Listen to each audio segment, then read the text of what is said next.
Welcome to our YouTube channel invest money. Friends, government का जिस sector की तरफ फोकस ज़्यादा होता है उस सेक्टर के अंदर ग्रोथ भी काफ़ी अच्छी मिलती है, क्योंकि अब से 15-20 साल पहले सरकार का जो फोकस था वो आईटी सेक्टर की तरफ ज़्यादा था। अगर हम कुल मिलाकर आज की डेट में आईटी सेक्टर के फंडों की बात कर लेते हैं म्यूचुअल फंड्स के अंदर, तो यहाँ पर सबसे बेहतरीन ग्रोथ मिली है। बहुत सारे आईटी के ऐसे फंड हैं जिन्होंने लगातार 20 साल से रिटर्न कंपाउंड 20% से ज़्यादा दिया है।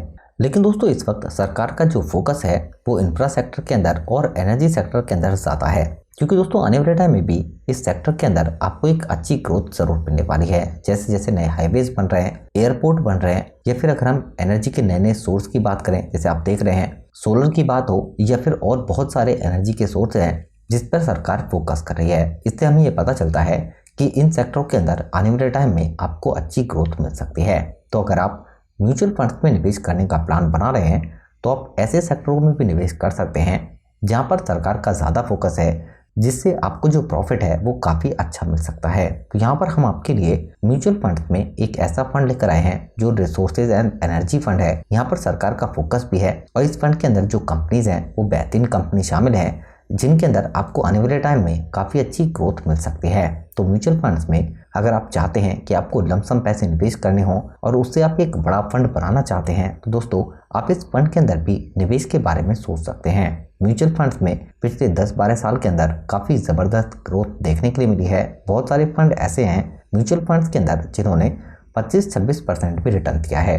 और दोस्तों आने वाले टाइम में अगर आपको म्यूचुअल फंड में रिटर्न कम भी मिलता है, तब भी आप कंपाउंड रिटर्न से कम पैसे से एक बड़ा फंड बना सकते हैं। हम आपके लिए एक ऐसा म्यूचुअल फंड्स प्लान लेकर आए हैं जो एनर्जी सेक्टर से रिलेटेड फंड है, और जिसके अंदर अगर आप लमसम 1,45,000 रुपये निवेश कर देते हैं तो इससे आप 3.5 करोड़ रुपए से ज़्यादा का फंड बना सकते हैं। लेकिन म्यूचुअल फंड्स के अंदर आप जब भी निवेश करते हैं तो अपने रिस्क को ज़रूर कैलकुलेट कर लें। ये वीडियो आपके एजुकेशन पर्पज़ के लिए है। यहाँ पर हम जिस फंड की बात कर रहे हैं दोस्तों वो ऐसा फंड है जिसका जो रिटर्न है वो लगातार काफ़ी बेहतर रहा है। अगर हम अब तक के इस फंड के रिटर्न की बात करें तो फंड ने रिटर्न 20% से ज़्यादा दिया है, जबकि लास्ट 5 ईयर की बात की जाए तो फंड का रिटर्न 26.64% है, लास्ट 3 ईयर में 23.48%, लास्ट 1 ईयर में फंड ने 41% का रिटर्न और 6 मंथ में फंड का रिटर्न 24.75% है। टाटा का resources and energy fund direct plan growth. दोस्तों इस फंड के पोर्टफोलियो में जो स्टॉक हैं वो काफ़ी दमदार हैं, जिनके अंदर आपको एक बेहतरीन ग्रोथ मिल सकती है। लेकिन दोस्तों सबसे पहले हम ये चेक करें कि आपको 20% का रिटर्न मिल जाता है।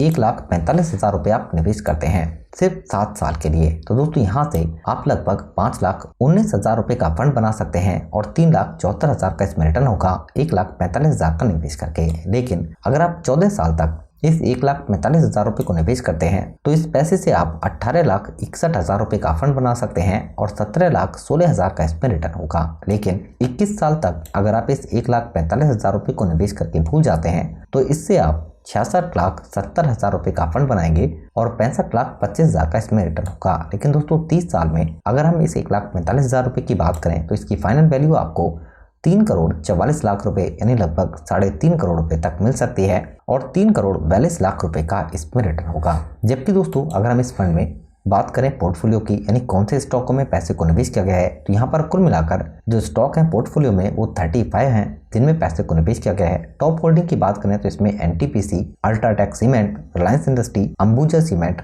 Tata power, Jindal stainless steel, ONGC, ACC limited यानी कि दोस्तों बेहतरीन क्वालिटी के स्टॉकों में पैसे को निवेश किया गया है। जबकि सेक्टर वाइज हम बात करें तो एनर्जी सेक्टर के अंदर सबसे ज़्यादा 36% पैसा, कंस्ट्रक्शन के अंदर 26%, केमिकल और मेटल एंड माइनिंग के अंदर भी लगभग 18% और 13% पैसे को यूज किया गया है। यानी पोर्टफोलियो काफ़ी बेहतरीन है और यहाँ पर ग्रोथ शानदार आपको मिल सकती है। जबकि फंड की current NAV net asset value का प्राइस 44 रुपीज़ है, यानी आप लमसम पैसे निवेश करते हैं तो आपको करंट एनएवी के प्राइस से ही यूनिट लॉट की जाती है। लगभग 400 करोड़ रुपये फंड का यूएम है। यहाँ पर फंड के अंदर अगर आप चाहें तो एसआईपी के थ्रू 100 रुपये और लमसम में 5,000 से आप निवेश कर सकते हैं और फंड का बीटा काफ़ी कम है 0.52 का। दोस्तों अगर फंड का बीटा 1 से कम होता है तो यहाँ पर फंड के अंदर रिस्क कम माना जाता है, जबकि फंड ने प्रॉफिट काफ़ी बेहतरीन दिया है, जबकि फंड का खर्चा काफ़ी कम है 0.82% का। और म्यूचुअल फंड्स में 1 साल के बाद 1 लाख से ज़्यादा अगर आपको प्रॉफिट हो जाता है तो 10% का LTCG टैक्स देना होता है। और दोस्तों इस फंड को सतीश चंद्र मिश्रा मैनेज कर रहे हैं। 2018 से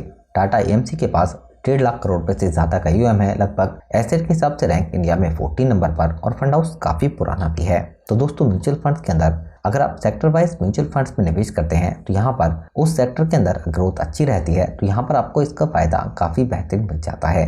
क्योंकि अगर हम स्मॉल कैप इंडेक्स की बात कर लें या फिर मिड कैप इंडेक्स की, तो यहाँ पर ग्रोथ काफ़ी शानदार रही है पिछले कुछ टाइम से, और इंफ्रा के अंदर और कंस्ट्रक्शन में आपको ग्रोथ आने वाले टाइम में अच्छी मिल सकती है। तो इस फंड के अंदर ऐसे ही स्टॉक शामिल हैं पोर्टफोलियो में जिनमें आपको फायदा हो सकता है। ये वीडियो एजुकेशन पर्पस के लिए है। वीडियो से रिलेटेड कोई क्वेश्चन होता है तो आप जरूर बताइए। अपने फ्रेंड्स के साथ वीडियो को शेयर करें और चैनल को भी सब्सक्राइब जरूर कर लें।